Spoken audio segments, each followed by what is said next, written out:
الحمدللہ رب العالمین والعاقبۃ للمتقین والصلاة والسلام علی سید الانبیاء والمرسلین اما بعد۔ خواتین و حضرات، السلام علیکم ورحمۃ اللہ وبرکاتہ۔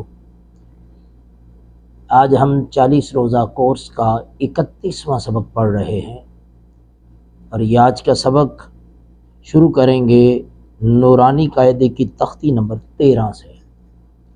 آئیے آغاز کرتے ہیں۔ اس میں ہم پڑھیں گے زبر، زیر، پیش، جزم، شد، مد، یہ ساری چیزیں یکجا کر کے بحمد اللہ تعالی، اور اس میں ہم حروف مدہ بھی پڑھیں گے، کھڑی زبر، کھڑی زیر، الٹی پیش بھی پڑھیں گے۔ اعوذ باللہ من الشیطان الرجیم، بسم اللہ الرحمن الرحیم۔ با پیش را، بر، را زری، زا زبر زا، بر رزا۔ حا پیش صاد، حس، صاد زیر سی، لام زبر لا، حصلا۔ صاد زبر دال، صاد، دال زبر دا، قاف زبر قا، صدقا، صدقا۔ عین زبر دال، عد، دال زبر دا، دال زبر دا، عددا۔ قاف زبر دال، قد، دال زبر دا، دال زبر دا، دال زبر دا، را زبر را، قدرا۔ کاف زبر دال، کل، دال زبر دا، با زبر با، کذبا۔ نعم، یظن،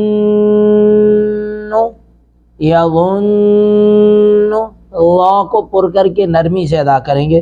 یحض، ضاد کو پر کر کے پڑھیں گے۔ جنت، ذرۃ، ذرۃ، قوۃ، کرۃ، سعرت۔ اب ذرا غور کریں کہ دوسرا حرف جو ہے وہ سب دوسرے حروف پر درمیان والا حرف جو ہے اس میں شد آ رہی ہے۔ یحض، جنت، ذرۃ، قوۃ، کرۃ، سعرت، قدمت، کذبت، زوجت، سجرت۔ اب یہ حروف جو آ رہے ہیں اس میں آخری حرف ساکن ہے، یعنی ہم نے تازہ جو پچھلے اسباق میں حمزہ زبر با اب، حمزہ زیر با اب، حمزہ پیش با اب، اب، اب، اب، یہ جزم پڑھی تھی، اس کو سکون بھی بولتے ہیں۔ اور پچھلے اسباق میں ہم نے پڑھا تھا شد کو، حمزہ زبر با اب، با زبر با اب، با، اب بی، اب بو۔ تو یہاں پہ دونوں چیزوں کو اکٹھا کر دیا گیا۔ فجرت، سیرت، عطلت، زوجت، کورت۔ اب ذرا غور کریں کہ تا ساکن پر تا کی آواز لوٹ کے نہیں آ رہی، یعنی قلقلہ نہیں ہو رہا۔ اگر تا ہو ساکن تو پھر قلقلہ ہوتا ہے، تو اس کو ذرا غور سے سمجھنا۔ تطلع، تطلع، تحدث، نیسر، ہم البینۃ، قیمۃ، عشیۃ، مذکر، ایان، ایاک، للہ، تجلی، تصدی، تزکی، تولی، تواما، حجاجا۔ آج اسی پر اکتفا کرتے ہیں، باقی حصہ انشاءاللہ العزیز اس کا، اسی تختی کا 13ویں تختی کا باقی حصہ انشاءاللہ ہم کل پڑھیں گے۔ لیکچر نمبر 31 کا دوسرا سیگمنٹ قرآن مجید کی آیات مبارکہ کا ہے، اس کا آغاز کرتے ہیں۔ اعوذ باللہ من الشیطان الرجیم،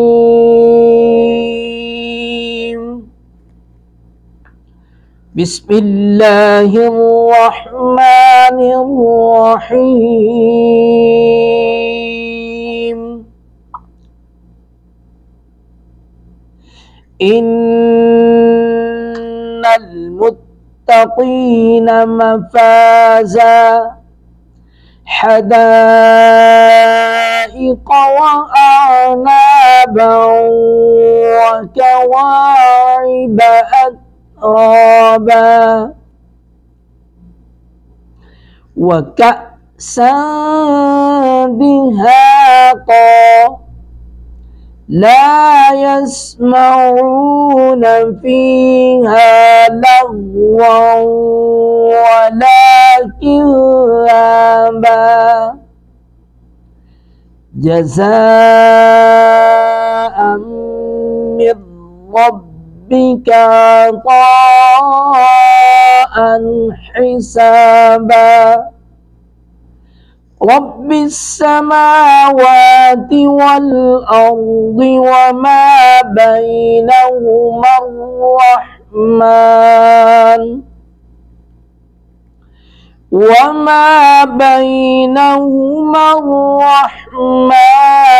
لا يملكون منه خطابا ان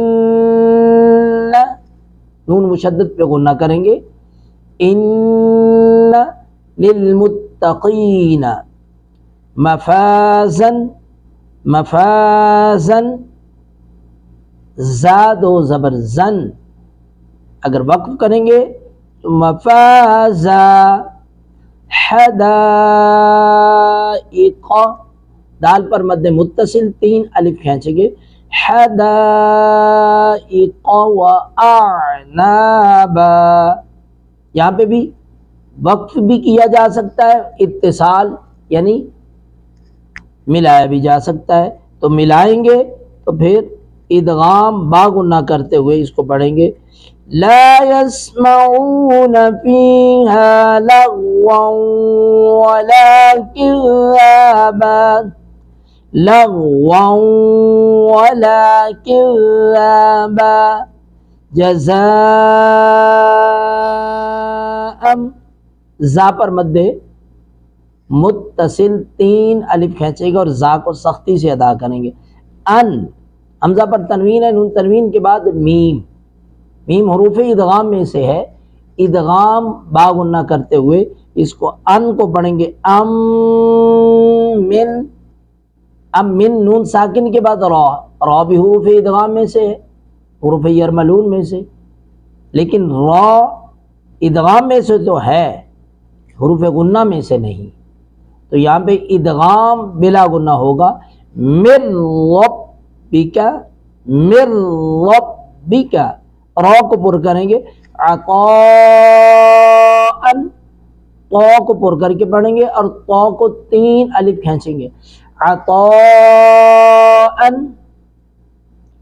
حمزہ پر تنوین ہے، نون تنوین کے بعد حا حروف اظہار میں سے ہے، تو عطاء حسابا، عطاء حسابا۔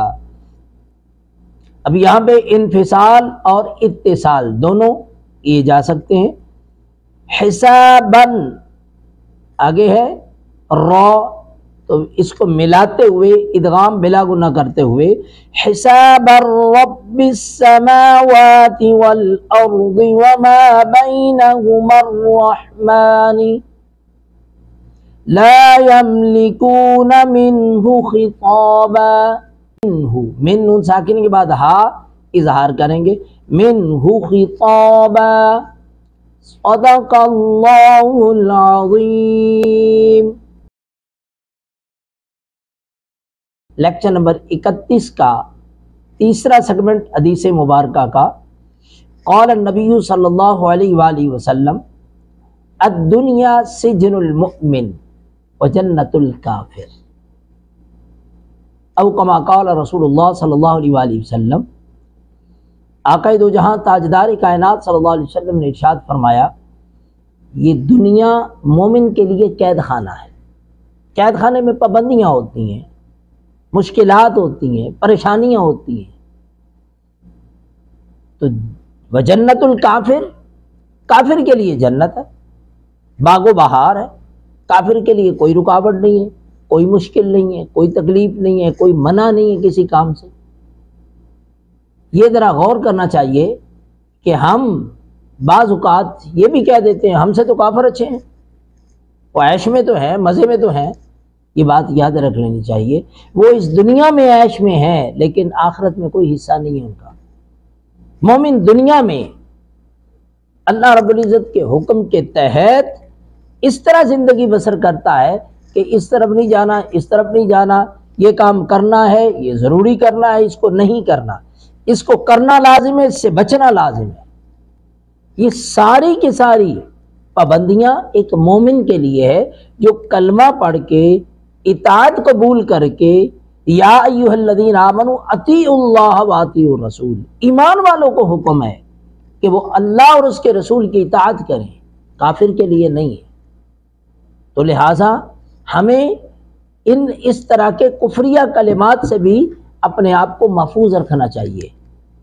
یہ کفریہ کلمات ہیں کہ ایمان پر کفر کو ترجیح دینا، ظاہری اسباب کو، ظاہری عیش و عشرت کو دیکھ کر۔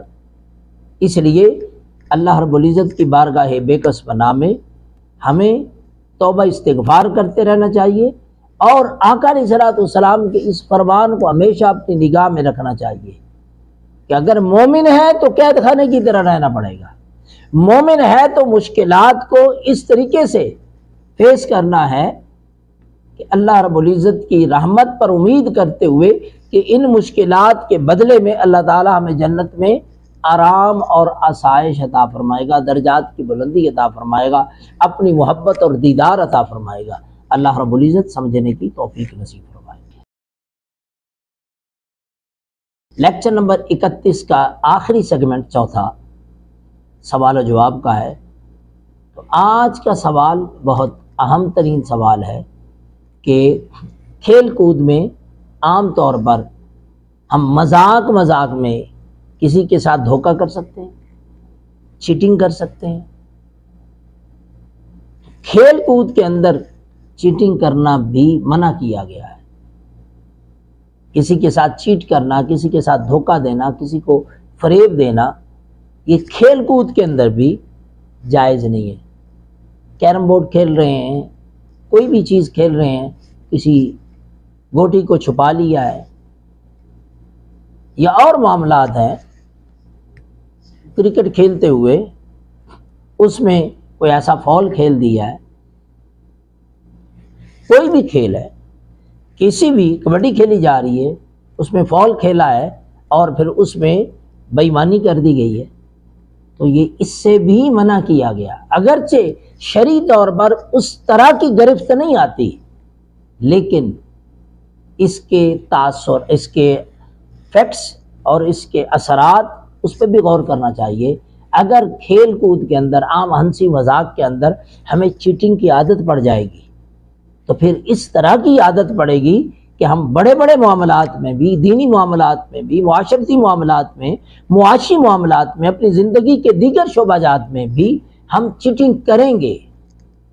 عادی اتنے ہو چکے ہوں گے کہ ہمیں خبر بھی نہیں ہوگی، ہمیں محسوس نہیں ہوگا، چیٹ کرتے ہوئے ہمیں محسوس نہیں ہوگا۔